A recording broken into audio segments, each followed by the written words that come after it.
Chapter 50, Post Chapter 7. Saluna Town. 12 o'clock noon. Just outside of Rodolfo's house, everything was quiet and still, and there were no passerby to be found.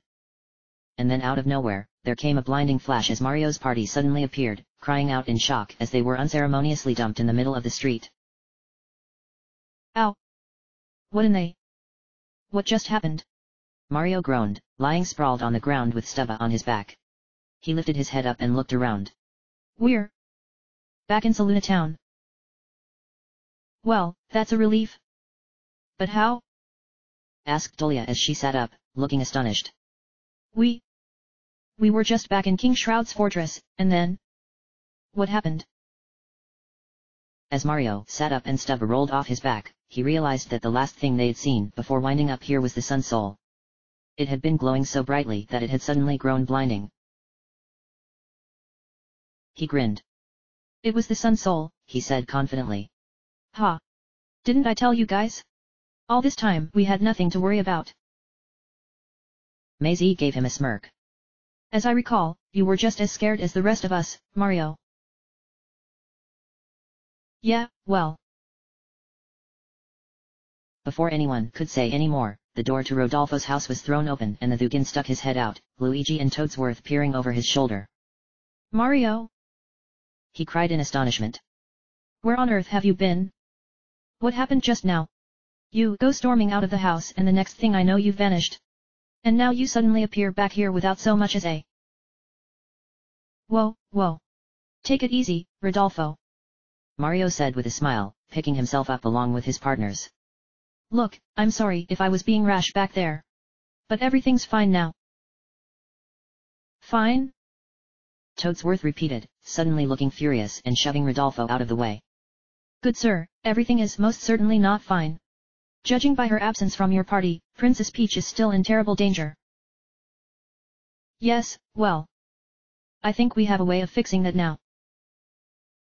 So they all went back inside Rodolfo's house, possibly for the last time, Mario realized, and filled the Thugan in on everything they had learned, where they had been, and what had happened while they were there. It was quite a lot to swallow, and unsurprisingly, Rodolfo was left nearly speechless with shock. Incredible. Absolutely astounding. He whispered, staring at the seventh Sun Soul as Mario held it out for him. There's no mention of anything like this in any text I've ever read. And King Shroud has captured Princess Peach because he believes it belongs to her. His eyes were drawn over to Gwynplaine. But it actually belongs to this young fellow.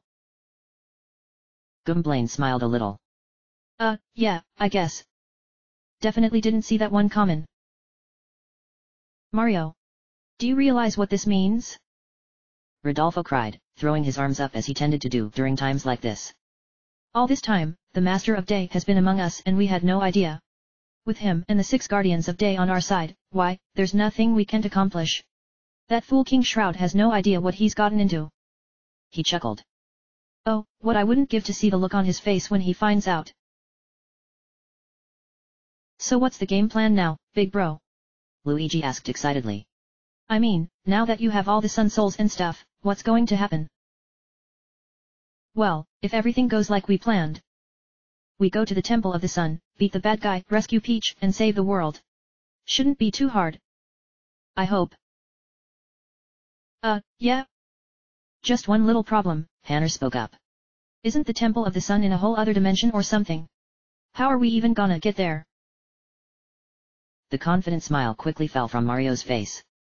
Oh, right. I didn't even think of that. It sort of happened spontaneously last time. I have no idea how to get there again. Hey, dudes, said Ferdinand, and everyone turned to see him gazing out the window with a worried look on his face. I think that might not be our only problem. Everyone gathered around him and looked out the window along with him. And their eyes all widened at once. They hurried over to the door, Mario threw it open and everyone raced out into the street to get a better look at what was happening. An enormous group of billowing black thunderheads had suddenly risen up in the sky, just behind the Saluna Temple. They were moving very quickly, spreading out to cover the entire sky in their darkness. The people wandering around outside quickly stopped what they were doing, pointing at the clouds and whispering worriedly to each other. Rodolfo, Luigi, and Toadsworth all got a chill. They recognized those clouds. They were the same ones that had appeared just after Mario had vanished inside the Seluna temple, just before King Shroud had appeared to commit his terrible act. What's happening out there? Delia stammered as a chilly breeze began to blow. King Shroud is consolidating his power, Rodolfo said gravely. He's preparing to deliver his final blow against the world of day. Mario stared at him. But he can't. He protested. I mean, Peach isn't the one he needs. Right. Even so, he doesn't realize that yet. And Master of Day or no Master of Day, we must not underestimate his power, the Dugan said in a low voice. He gazed up into the clouds. And I believe there's another reason for this, Mario. He's challenging you. He's daring you to come and face him. Well then, it'd be downright dishonorable if we didn't answer, now wouldn't it? Snatchel growled. He and Maisie had instinctively drawn together. No one could think of anything to say after that. They continued to stare up at the clouds as they crawled across the sky, finally reaching the sun at its zenith. The sun was swallowed up by the mass of black, and a shadow instantly plummeted over all of Seluna town. This is all my fault, Gwynplaine suddenly spoke up, and everyone turned to look at him. He's after me. I'm the one he wants. He went on, looking pained. But Peach, she's got nothing to do with this, but he's gonna. Gwynplaine, no. This isn't your fault. Not at all. Mario said firmly. In fact, we never even could have started without you. If you hadn't run into the Temple of the Sun in the first place, and I hadn't followed you, well, we'd both be split in half, wouldn't we? We'd be no help to anybody. Gwynplaine actually smiled at that. Mario would never get tired of seeing that. But what's gonna happen to her? We're saving her, that's what's gonna happen, Hannah said as though it were obvious. We're busting up King Shroud before he lays a finger on her. Mario nodded. But before we do that, he recalled, there's still one last thing to take care of.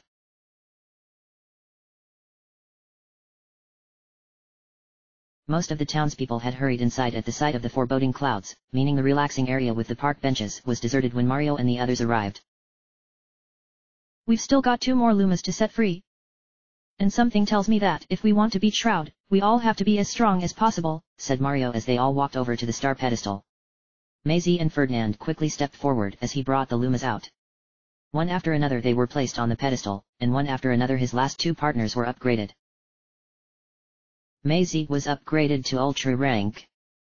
She can now use Showstopper to attack all enemies with the chance of putting them to sleep. Ferdinand was upgraded to Ultra rank. He can now use Tsunami to knock all enemies out of the battle. Mario gazed after the Lumas as a beam of light came down from the dark clouds and carried them both off into the sky. Good luck, you guys, he muttered as they went. I hope you make it back where you belong. I hope we do, too. After that, the group turned around and walked over to the other side of town, stopping over at the shop as they did. They glanced in confusion at the shattered window and the exasperated Toad sweeping up the glass, but decided not to bring it up. Knowing this was his last chance to spend any money, Mario emptied his pockets, buying all the items he could carry, feeling certain they would need every last one. When they felt certain they were ready, they finally headed over to where the Seluna Temple was located. Luigi, Toadsworth, and Rodolfo had already walked over there and were standing in front of the entrance, waiting for them. So, any thoughts on how you're getting back to that Temple of the Sun place, bro? Luigi asked nervously as they all came walking up the steps. Well, this is where it happened the first time. The Seluna Temple became a gateway from the Temple of the Sun, said Mario, remembering how Rodolfo had phrased it. It's gotta happen again, doesn't it? I mean, we're in the middle of a crisis. And we've got the Guardians right here. That's quite true. I'm sure the power your friends possess will be more than enough to carry you where you need to go. Rodolfo agreed, nodding confidently. Mario. Everyone.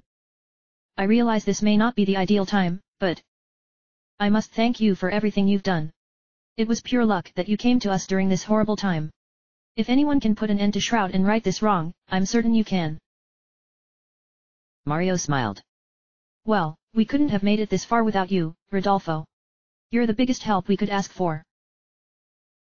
Even if he is a little eccentric, Hannah whispered to Stubba, and he giggled. Yes, well. Rodolfo suddenly looked a little flustered, not knowing exactly how to deal with the emotional moment. So he quickly straightened up instead. Well, then. Hurry up and get going, all of you. We haven't a moment to waste. King Shroud must be defeated, and quickly. Mario chuckled a little. You got it. He looked at the Vugan, as well as Luigi and Toadsworth. Goodbye, everybody. The next time you see us, we'll have Peach. And this will all be over. I promise. And he pushed the wooden doors open and stepped inside the temple, his partners loyally following after him. Good luck, bro, Luigi said timidly once the door had slammed shut. Good luck, Mario, Rodolfo agreed. For the sake of everyone in Chronoside. And for the sake of Day itself.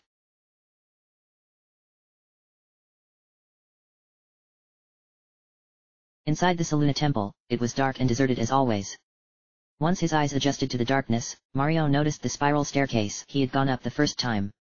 He walked over to it, disappointed to find that it simply led up to the top floor. There was no mystical purple veil, no sign that they could access the Temple of the Sun at all from here. Well, this is where we're supposed to go, he said unsurely as he gazed up at it. But I don't know what to do from here. We got to the Temple of the Sun completely by accident before. I suppose the Guardians must have done it. Well, we're the Guardians now, aren't we? Hannah reasoned, stepping forward. Hey! Listen up! She shouted, though at whom or what she wasn't really sure. We're the Guardians of Day, and we have to get back to the Temple of the Sun, right this minute? So, open up. Mario gave her a look. Hannah, I don't think that's... He was cut off by a sudden brilliant flash that lit up the entire room. Mario yelped in shock and covered his eyes, and when he opened them again, he was astonished to find that the top floor had completely vanished. In its place was the same writhing, shimmering veil he had seen before, shining like starlight and illuminating the deserted temple.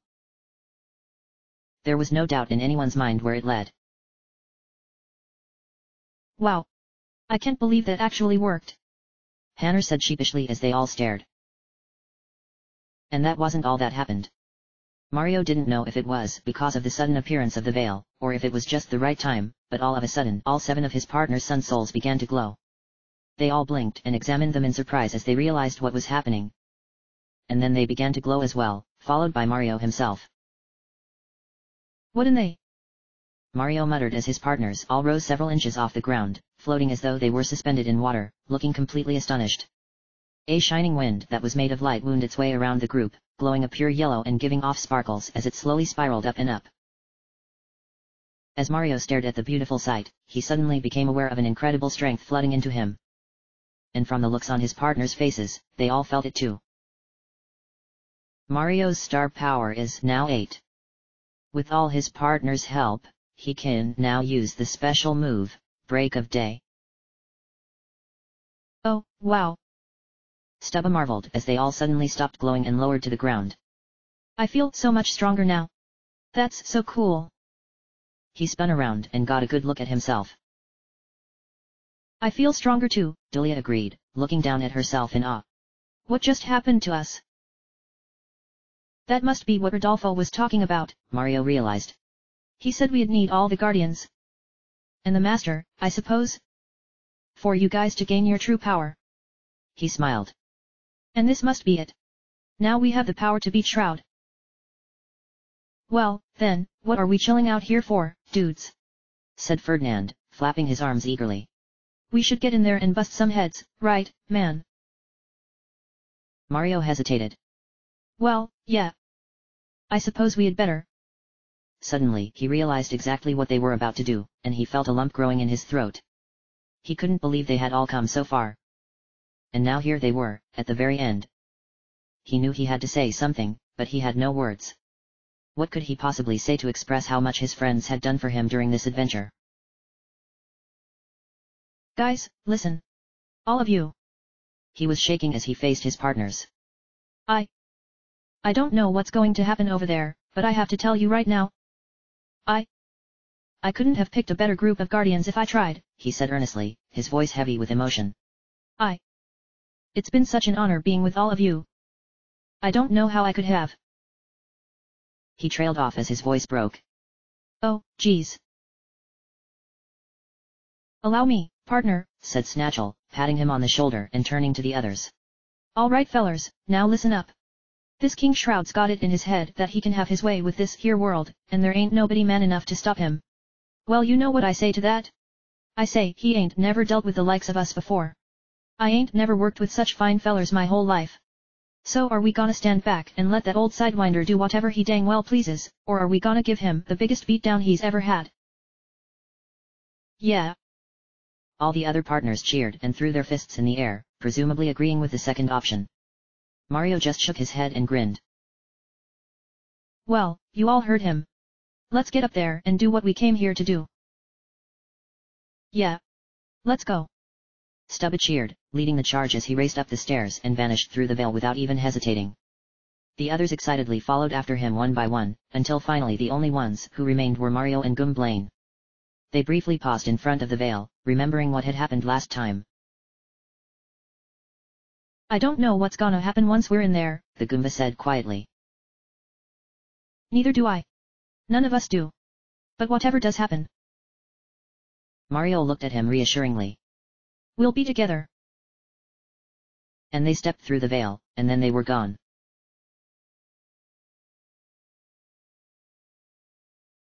End of chapter.